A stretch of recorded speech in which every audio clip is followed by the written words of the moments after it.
So you need to be willing to step up and demonstrate how you want the culture of that organization to be. I mean, first of all, you have to be willing to put in the work. You've got to exhibit the leadership that you want your employees to be operating under.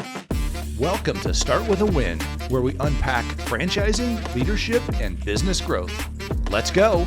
And coming to you from Start With a Win headquarters at Area 15 Ventures, it's Adam Contos. This is part 2 of 2 with me on the Culture Matters podcast with Jay Doran. Let's jump right in. Curious about the investments. What was the inspiration behind investing in organizations? And for those that are listening that may be looking for capital partners, advisory in that way, let's go in that direction after. So what was the inspiration behind going into that next level? Ventures 15.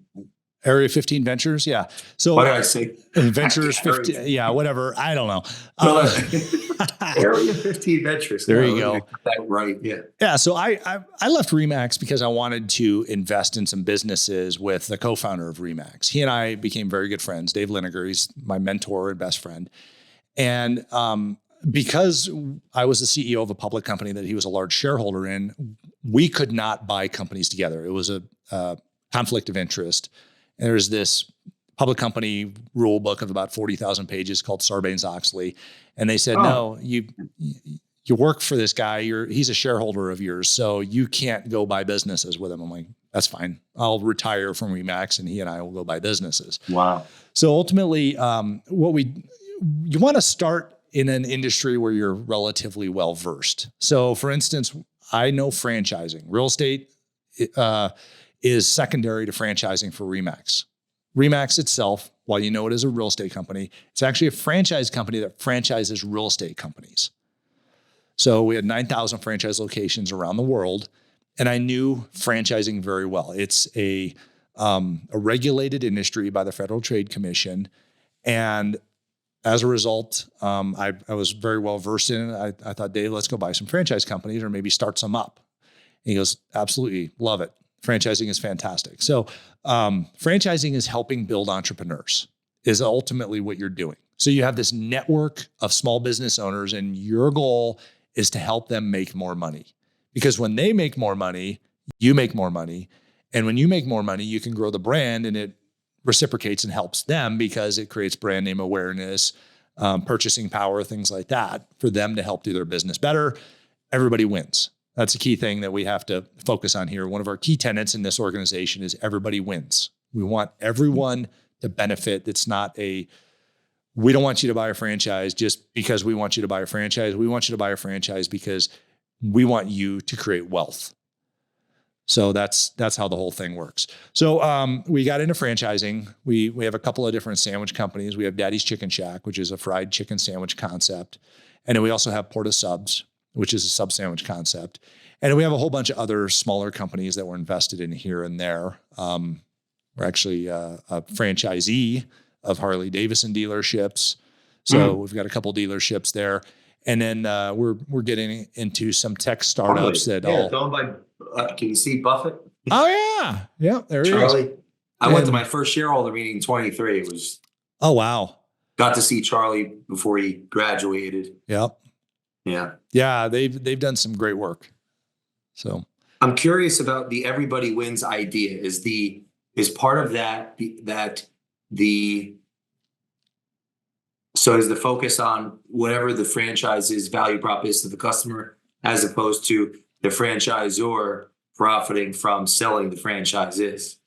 Right. That's connected, because I've often watched the franchisor grow in revenue to the detriment of whomever's allocating capital into it as a franchisee. Right. So become like almost like a greater fool's theory or something. Right. I mean, South Sea bubble. You've got this in a lot of times the franchisee becomes kind of dependent on the franchisor for the rules and regulations, because there's a contract there in place for them to license and operate that franchise. But ultimately, the franchisor, if they look at this as, I want to make as much money as I can, then they lose sight of the fact that their goal is to help the franchisee grow. But if they come into this really franchising, you should focus on two things. Okay.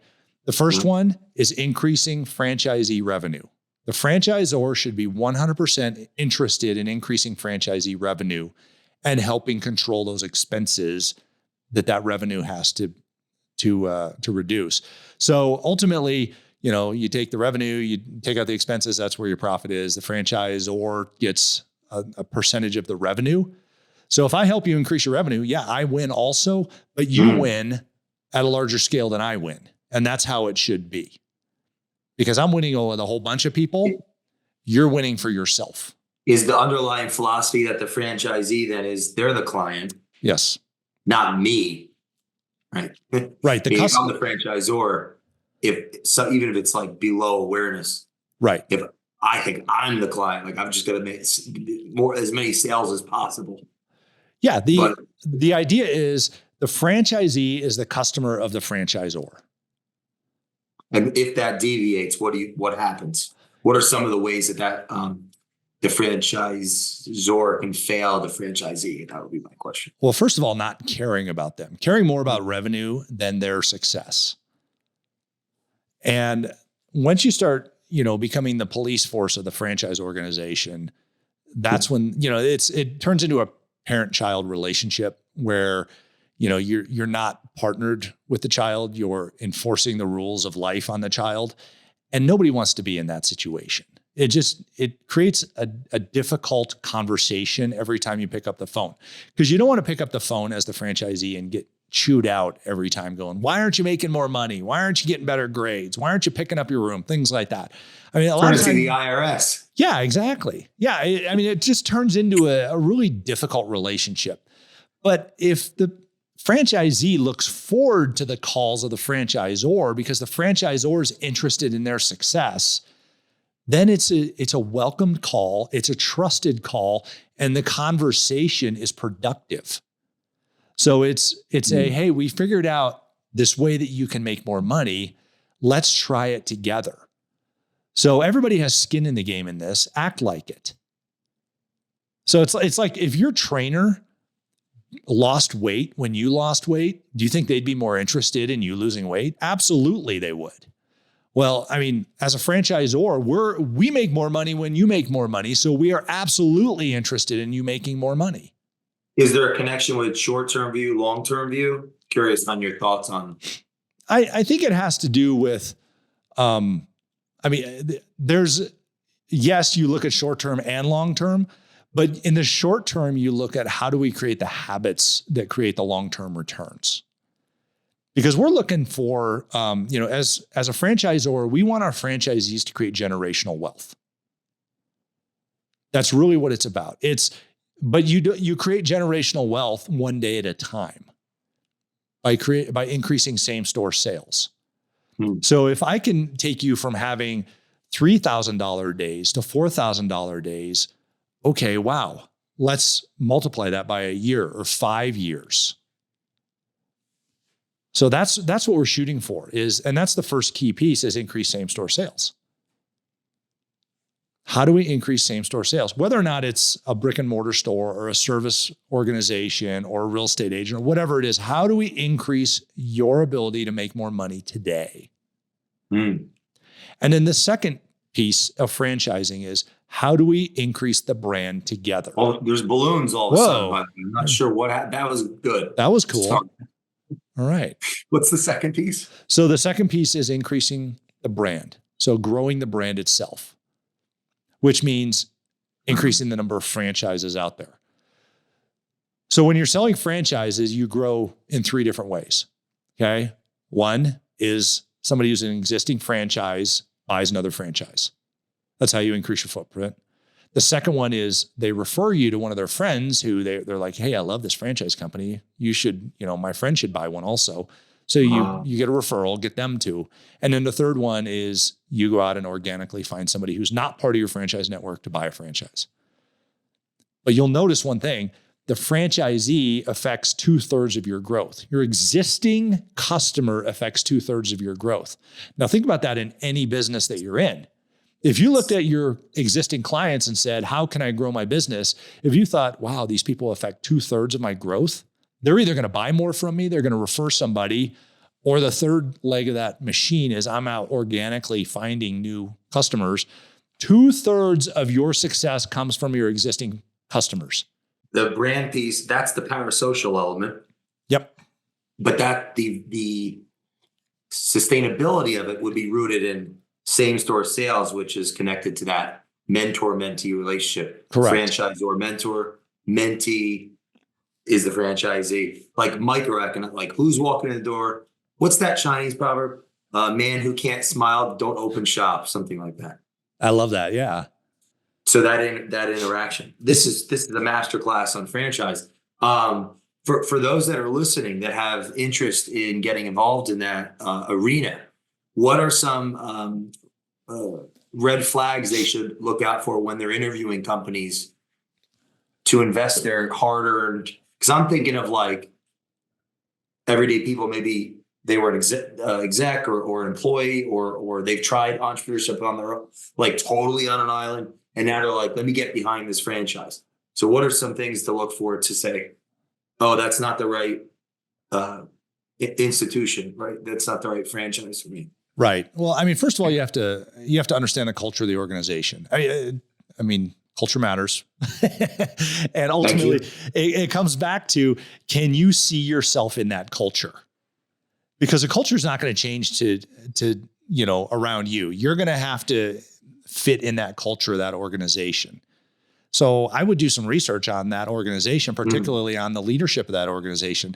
Is there a single video out there of their CEO talking about the culture of their organization? Because if there's not, you have to wonder, okay, what's going on behind the scenes? What's behind the curtain of this organization?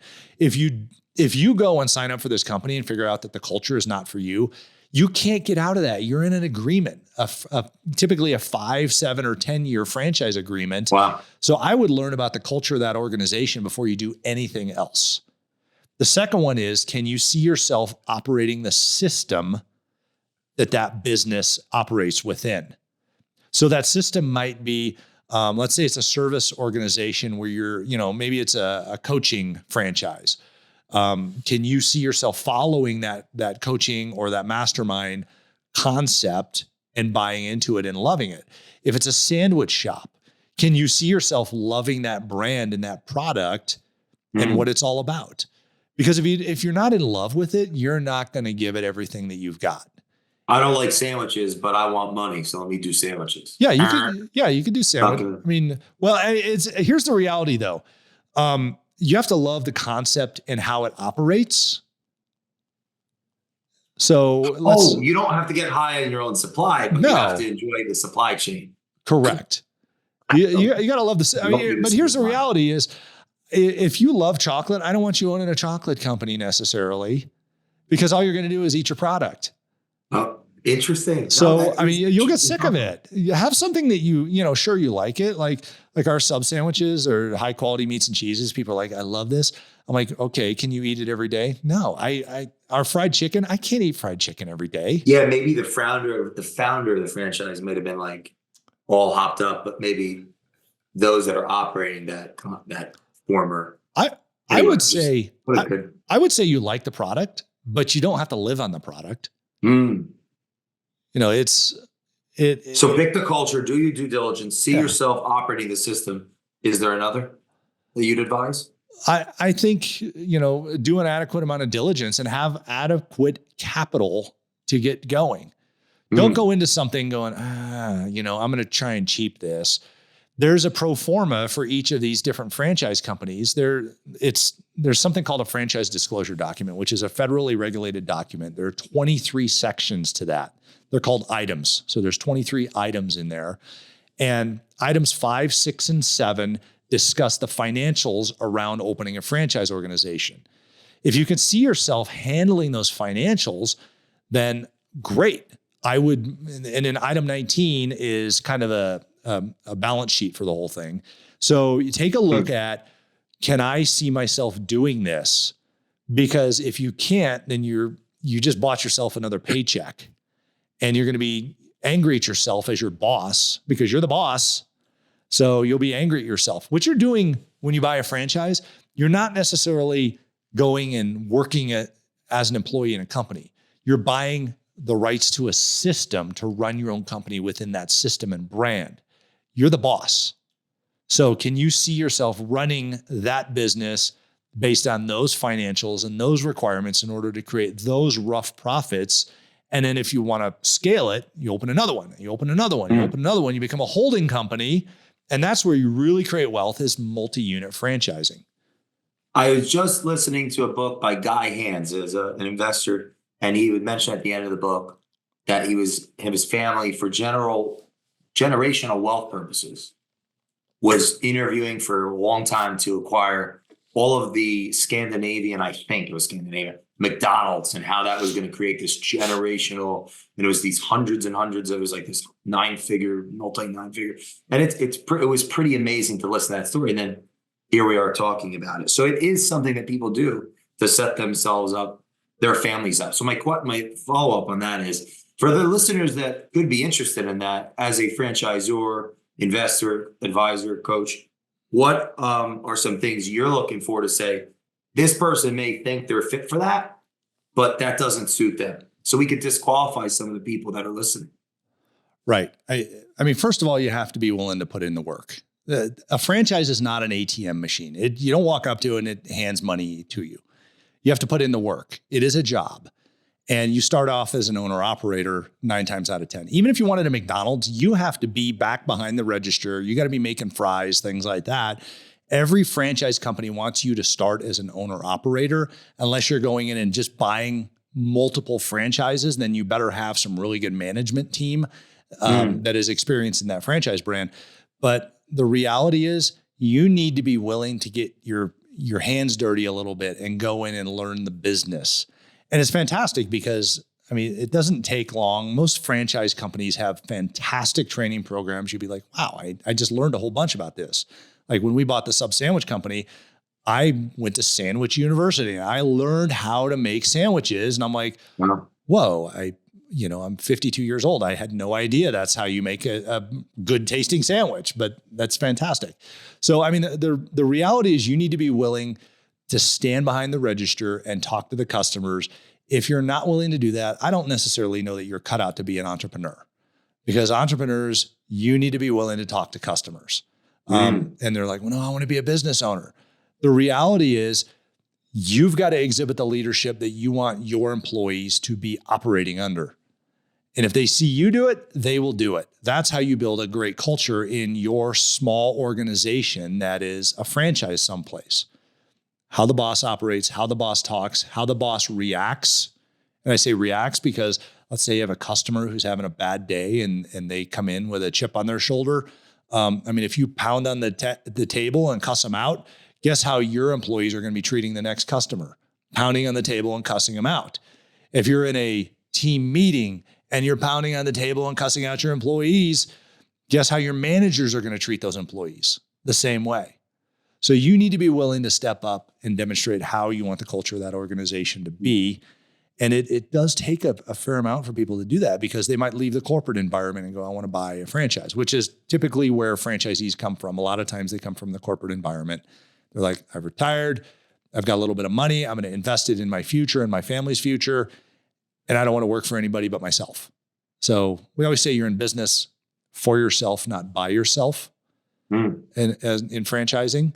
So, that's the idea behind it. You run businesses, you start scaling those businesses. Next thing you know, you have 3 of them, 5 of them. Take a single unit franchising. Let's say you're making $100,000 a year, just for a round number. Next thing you know, you own 5 of them. You've got synergies. So you're not now bringing in 100,000 per store. You're bringing in 125 per store. Things start magnifying. Real estate, a lot of uncertainty. You had a tremendous amount of guests on in the last year and a half. You're behind the scenes now in that industry. There's some disruption going on. Where's the opportunity? What advice do you have for the listeners that are in and around real estate? Well, first of all, if you're a real estate agent, I think you need to take a hard look at how you justify your value proposition to your customer. Because given all the class action lawsuits going on in the space, they are questioning, okay, what are you doing for me for that commission? So you need to have a hard conversation with yourself and say, am I just making a commission, or I'm actually delivering value that deserves that commission? And I think that's really one of the key points in real estate right now. If you're a consumer, I would say make sure you're getting the value from your real estate agent in order for them to earn that commission. Because what is a commission? It is an exchange of money for value delivered. Okay. So let's justify our value in this marketplace. Now, where are the opportunities here? Well, ultimately there's a lot of opportunity showing up in the explanation of that value. The National Association of Realtors suffered a big loss in a class action lawsuit recently. They're probably going to appeal it and things like that, as have several other players. There are like 18 lawsuits going on, class action lawsuits going on in the real estate space right now. It's really, really overwhelming. But ultimately, it's calling into question how people operate. And is that ecosystem closed out where people are required to operate that way, or is there antitrust going on? We, as people in the real estate space, I don't sell houses. I run real estate companies. I run, right now I'm involved in some startups that are looking at what are the opportunities available in the real estate space.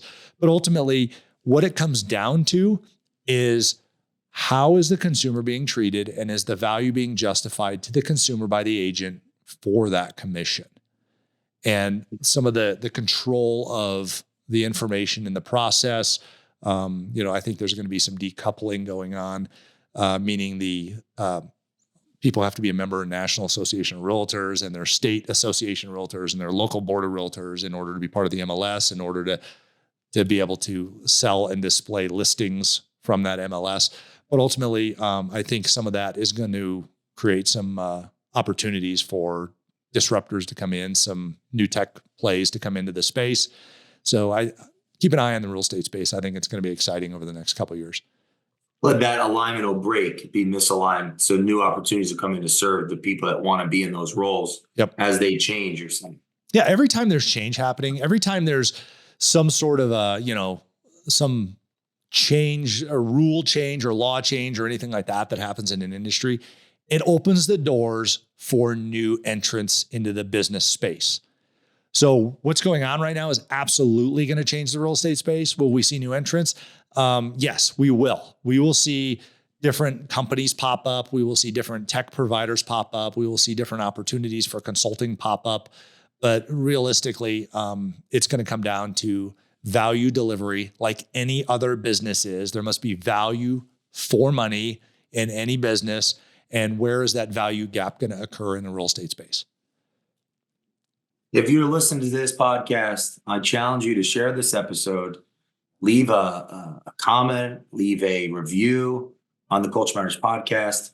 Final word, how do we start with a win, Adam, Contos CEO, in 2024? Awesome. Thanks, Jay. I appreciate you having me on here, and thanks to everybody for listening. Here's what I would say. Don't settle, okay? Always go out and be the best that you can, and don't settle. When you've done something, go, am I settling for what I've got right now? Or can I do more? That's where you find that magic space is above settlement. It's we only show up with 25 to 40% of our capability. Where's the rest of it? Look in that bucket that you brought to work and go, oh, I can do 2 more deals. I can make 5 more calls. I can make 3 more people smile today by picking up the phone and contacting my customers. And as a result, I'm not going to settle for where I'm at right now. I'm going to be better in 2024. Adam, where can people follow you most quickly? Get that parasocial phenomenon. There you go. You can go to Adam Contos CEO on all the socials, or you can just find me at adamcontos.com. If you're listening, please share this out. We'll see you next time on the Culture Matters podcast.